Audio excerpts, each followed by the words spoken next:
Heyo, and what is up, gang? Thank you so much for joining me here again on the channel today, because we have got a couple of breaking news stories that we want to touch upon today. Monday Night Raw just finished up. We just wrapped up the review, and we are here right now, most importantly, to bring you the September edition of our WrestleCrate unboxing. And we are going to go over all the news and the unboxing right here and right now on the newest, fastest rising podcast in all of the YouTube wrestling community, the Sledgehammer Wrestling Show. So, let's do this. Unbox.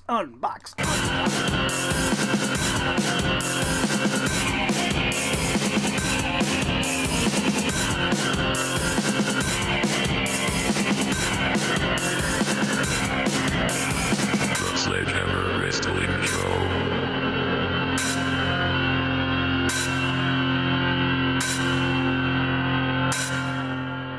All right.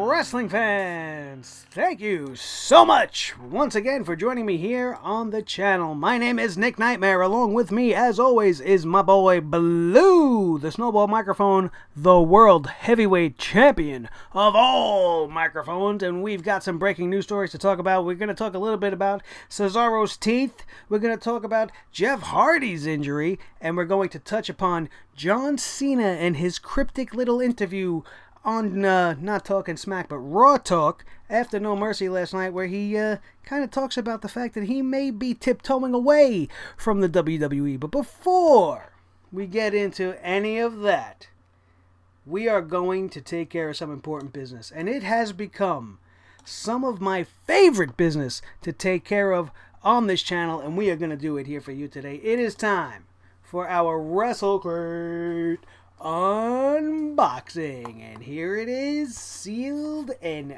unopened for you guys. This way everything I see is a surprise. Let's put the crate over here. Now, you know what, let's put it over here, this way we don't get surprised by anything. And let's open it up. Mr. Exacto is missing in action right now. Professor X Xavier, my trusty Exacto blade. I'm in a little bit of a mess right now, so we're just going to use this thing, and we're going to pop this tape. Oh, here we go, everybody. This is my favorite thing to do. Although, while I'm struggling with this tape here, let's be honest, WrestleCrate has not always been the best. Now, I don't have any other crates to really compare it to, but I do see other people and their unboxings. I do watch some of my colleagues on YouTube, and I am much more impressed with a lot of other companies out there. And last month, if you watched the unboxing, I was very much considering switching up companies. If it wasn't for those awesome little wooden head magnets, I definitely would have switched. Now, I know that seems like a small thing to hang on to, but I'm a collector at heart, and I really enjoyed those little magnets. I've never seen them anywhere before. We got AJ Styles and we got Seth Rollins, so I was very much looking forward to the next. And there were 4 in the set, so we're gonna get number 3 hopefully in this box, and we will see who that is as we open up the crate. And if number 3 on the wooden heads is any good, we'll continue on and wait for number 4, possibly changing our subscription if this gets messy. And already, I can tell you, I am not too thrilled with the color of this t-shirt. And here is the cheat sheet, which we are not going to look at until after, and we will go over everything here. You know what, let me just show you guys real quickly. First of all, I was very concerned with this box because look how thin this is. This is not what a WrestleCrate looks like. This looks like what a pizza comes in. Alright, so how much could actually be in this box? Definitely not going to be a figure in this box, that's for sure. So let's see what we got going on here. We got a t-shirt right off the bat. I'm not liking the color, and I like the Superstar even less. Oh man, WrestleCrate is going down. I think we're done after this. I really do. And if this upsets you that I don't like this guy, then I apologize, but I know nothing about him. I didn't really follow him. And I don't care about the king of bros as I do my best Alexa Bliss pose with my t-shirt here, Matt Riddle. This is the same exact picture that they sent me last month with this guy's autograph. So why wasn't this shirt in that box? With that, at least it would have made sense. Garbage. Next. Oh my god. Some kind of pin here. Tranquilo. I don't know. Probably some fucking Mexican guy. Obviously. That I never known. Do you know Tranquilo? Because I don't. Garbage pin. Alright, what do we got in this thin-ass, stupid box? Pro Wrestling Illustrated. Pro magazine. That I don't subscribe to anymore. That I don't need. Another one of these stupid comic books. These headlock comics. Let me tell you something. I'm not impressed. Here we go. So far, best thing in this box. Braun Strowman sticker. Alright? This is pretty cool. Not worth the money I paid for this box. Like the sticker. That's pretty cool. But for a sticker, this whole box so far, a sticker. What the hell is this? This is a poster. A miniature poster. Signed by John Morrison. Boone the Bounty Hunter. Oh, there's a note. There's a note from John Morrison on the back of this. I can't quantify how much blood, sweat, and tanner I put into Boone the Bounty Hunter. A hell of a lot, though. I'm really proud of this movie, which I've never seen and will not see. If you like it, please help us get the movie released worldwide by rating and reviewing Boone on IMDb, Amazon, Rotten Tomatoes, iTunes. This movie's not even good enough to get mainstream play. He's begging us, the fans, to spread the word about Boone. The mayor of Slamtown, Johnny Mundo, a.k.a. Johnny Impact, a.k.a. John Morrison. Garbage. Crap. Oh, here we go. Here's the pin. Here's the head pin. Alright, let's take it out of the bag so you can see it a little better. Definitely cool enough to add to my collection. The Beast Incarnate, Brock Lesnar. Brockhead. To add to our cool wood magnets. This is what I was looking forward to. This head. And at least it was Brock Lesnar. At least I think it's Brock Lesnar. Kind of looks a little bit like John Cena, so I can't really tell. We're going with Brock Lesnar. We're going to check the cheat sheet. I'm pretty sure that's Brock Lesnar. That's my call on this. And here we go. What do we got here? We got some sort of picture. Again, God knows what this is going to be. I don't know. Who is this here? This looks like Drew McIntyre. Autographed picture of Drew McIntyre. I'm not actually sure if that really is him. The scribble of the signature doesn't even look like a name. So we can't even go by that. If it is Drew McIntyre, we'll check the sheet now. Decent autograph. But, what a fucking shit box. Oh my god.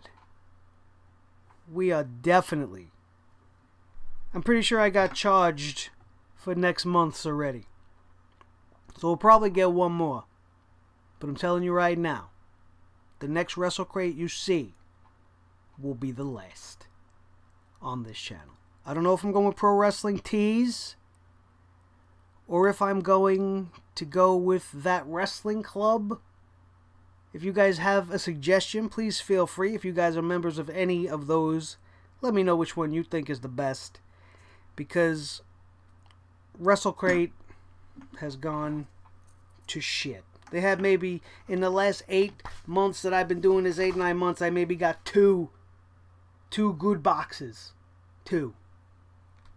Unacceptable. I'm sure some of this stuff is great for some of you guys. Alright, I understand that. But for me, and for my personal tastes, these particular crates that I have been getting have just been absolute dog shit. Let's check this fucking cheat sheet. Matt Riddle, King of Bros t-shirt. Garbage. Boone the Bounty Hunter DVD. Where? Where's there a DVD? I didn't get no fucking DVD. I got a picture with his fucking note on it. I didn't get no DVD. Bullshit. Maybe they didn't get them, so they had John Morrison write some notes to everybody. Are you fucking kidding me? A note?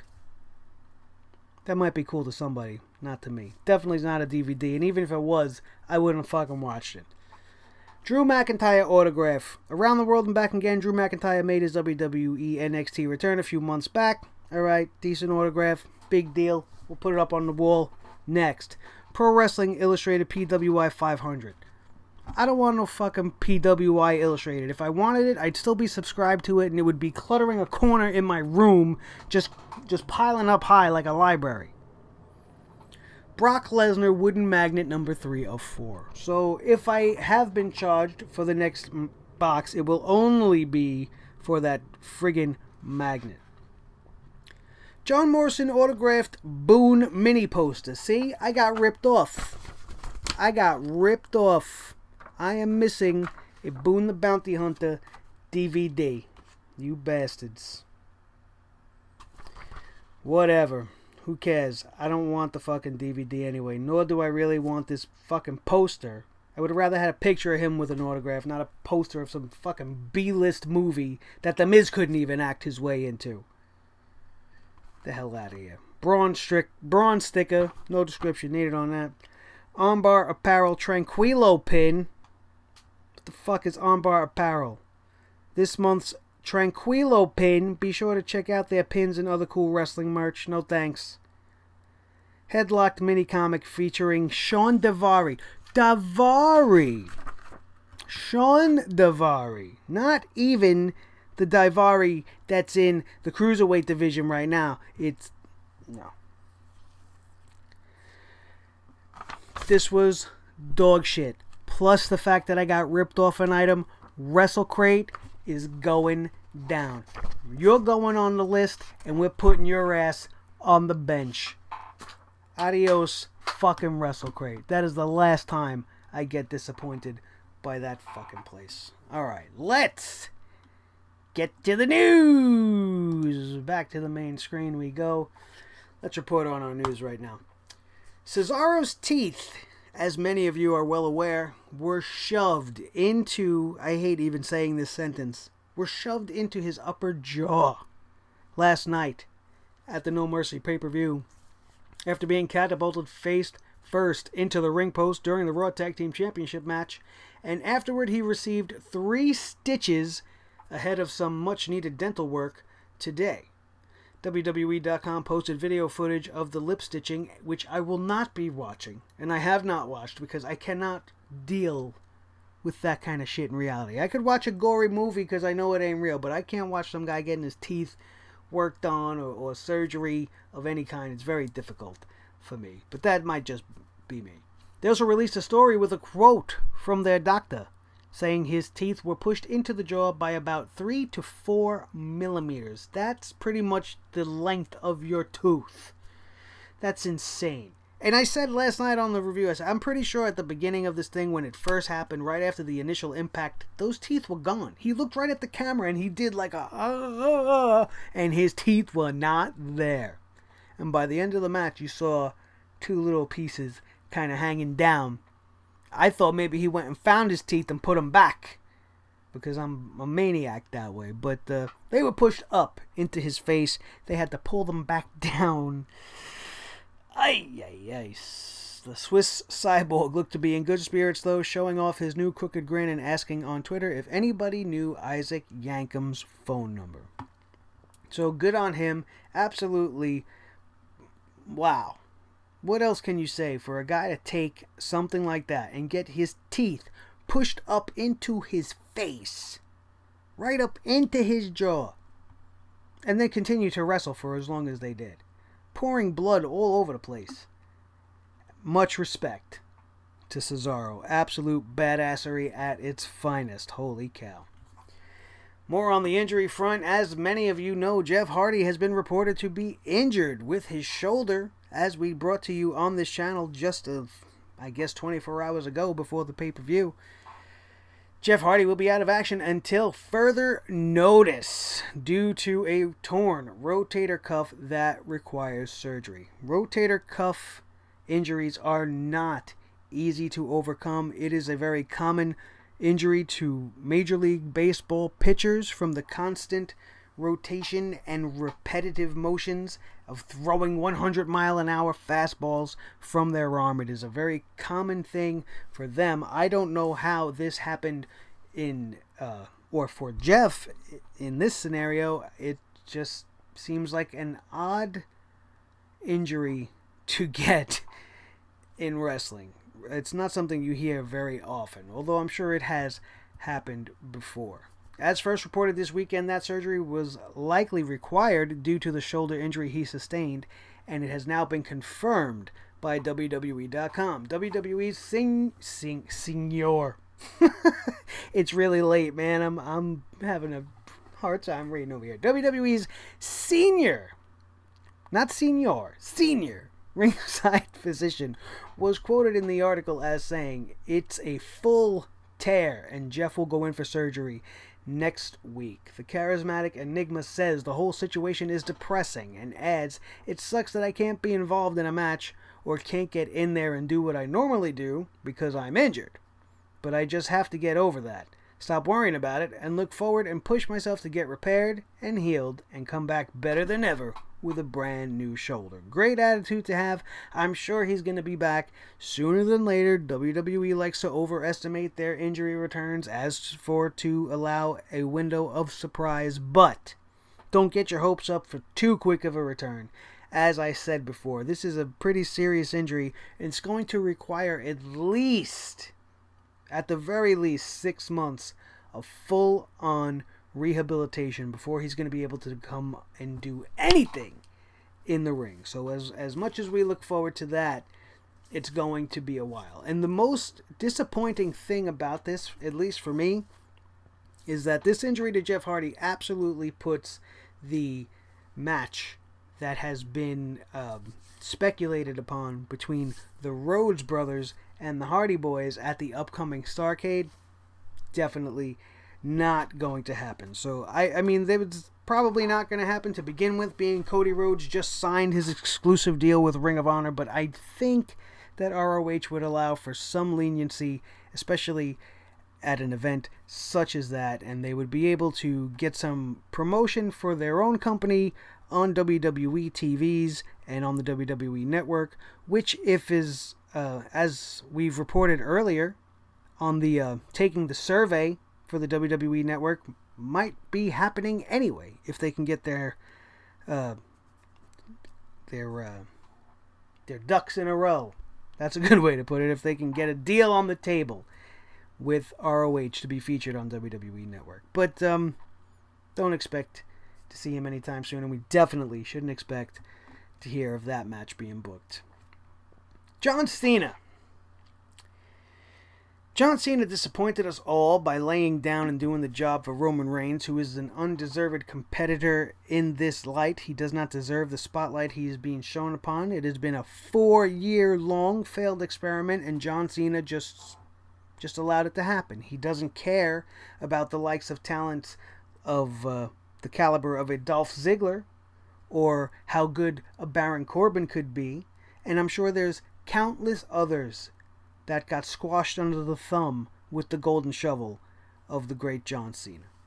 But in this case, he decides he's not going to voice his opinion. He's not going to stick with the fans. He's not going to do anything outside of what Vince McMahon wants, and he went and lost to the guy, the big dog. And where does that leave the 16-time WWE champion? It leads him to addressing retirement rumors on last night's Raw Talk following No Mercy. Jerry Lawler asked Cena during the post-No Mercy show if he was gone following his loss to Roman Reigns, and Cena was quick to deny retirement, but did issue some caveats. I just think my role is different, he says. And as he also said on Edge and Christian's podcast, regardless of if I have outside opportunities or not, I'm 40 years old. He then explained that he's not only in a place to be running the same way he was 15 years ago and is not certain how much longer he can keep up this pace. He also goes on to say, and I quote, "If I had opportunities outside, great. If not, I think I gotta know when to say when at that point." And the interesting thing to note is that John Cena is a pretty robotic and very cold person. If you watch Total Divas and Total Bellas and you've seen him in that environment, you know what I'm talking about. He's got his set rules. He's just very Terminator-esque. They don't, compare him to that for no reason. Not just because of the freakish strength he possesses, but because he's very robotic in nature and his personality echoes that. Why am I talking about all this? That is because John Cena does not show emotion. And when he talked about this particular topic on Raw Talk last night, you could legitimately see tears in the man's eyes. And I'm not going to say that he's not that great of an actor, because he is pretty good in his comedic roles, and he's very good at what he does, but I don't think he's that good at drama that he could drop a tear upon request. And he kind of got a little choky and had a little frog in his throat and whatever. But he definitely was a little bit cryptically leaning towards the fact that, this might be my last hurrah. And I don't know how much more I'm going to do. There's definitely going to be more, because I'm not done. He says, I'm going away, but I'm not done. So we will see John Cena again, but his retirement is in the very, very near future, if you believe the comments and what he has led us to believe on what he said on last night's Raw Talk. And finally, you guys, a little bit of positive news, not for me particularly, but the power of love, which has been missing in action for months due to Mike Kanellis' prescription drug problem that he has been rehabilitating, and apparently he's been doing a very good job at it, because if he wasn't, his wife wouldn't be happy, and his wife is apparently very, very happy, because they have just confirmed they are having a baby. Maria Kanellis Bennett posted a recent ultrasound photo on Instagram earlier today to make the announcement, confirming that she is 13 weeks along, and she and husband Mike Kanellis are expecting their firstborn child. Isn't that lovely? Isn't it just wonderful? The power of love. I love you.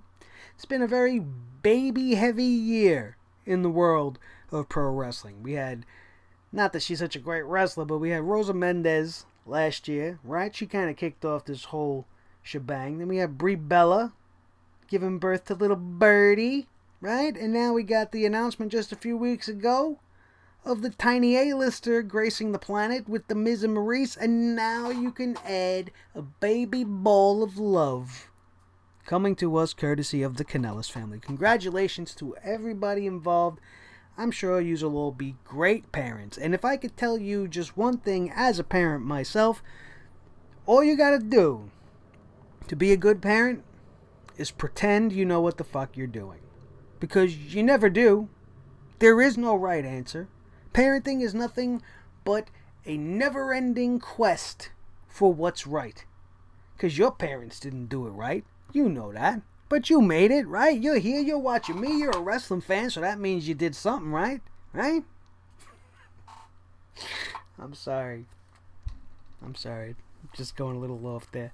That's going to do it. Like I said, what are we going on here? We are going on 1:31 a.m. on this Monday evening, which is now Tuesday morning, September the 26th. I have got to go to sleep. I have got a huge day tomorrow. Thank you guys for suffering with me through that dreadful unboxing and these few little stories that came to follow. My name, of course, is Nick Nightmare. This is Blue the Snowball Microphone. He's really pissed about our WrestleCrate. Let me tell you guys, he's really pissed about it. He's not gotten one piece of swag that we were able to connect to him through a WrestleCrate. I got this World Heavyweight Championship title for my 40th birthday on my birthday cake. This is a cake topper, everybody. And it's better looking than half the shit that WWE's ever put out, and better looking than anything I've gotten in a goddamn WrestleCrate. So, thank you, honey, for buying me that awesome birthday cake for my birthday. Thank you guys for joining me. That's going to do it, and we are out of here. Do not forget to check out our sponsor, Clutch Chairs.